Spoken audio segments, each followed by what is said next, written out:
வணக்கம் உறவுகளே, அனைவரும் எப்படி இருக்கீங்க? நல்லா இருக்கீங்களா? சாப்பிட்டீங்களா? அப்புறம் ஒன்று சொல்லிக்கிறேங்க. இந்த உலகத்தில் நமக்கு முதல் கடவுள் நம் தாய் தந்தையர் தாங்க.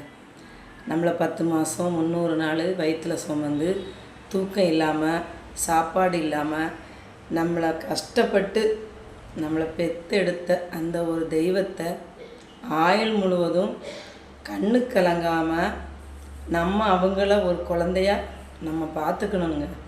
அதுதான் பெத்த தாய்க்கு நம்ம செய்யக்கூடிய ஒரு பெரிய பெரிய கடமை. அதுதான். அதை விட்டுக்கிட்டு தாயை திட்டுறது, ஏசுறது, அடிக்கிறது, இப்படி பண்ணுற பிள்ளைங்கள் செத்துப்போன பிணத்துக்கு சமம். சரிங்களா? யாரையும் காயப்படுத்துகிற மாதிரி சொல்லலைங்க, உண்மையை சொன்னேன்.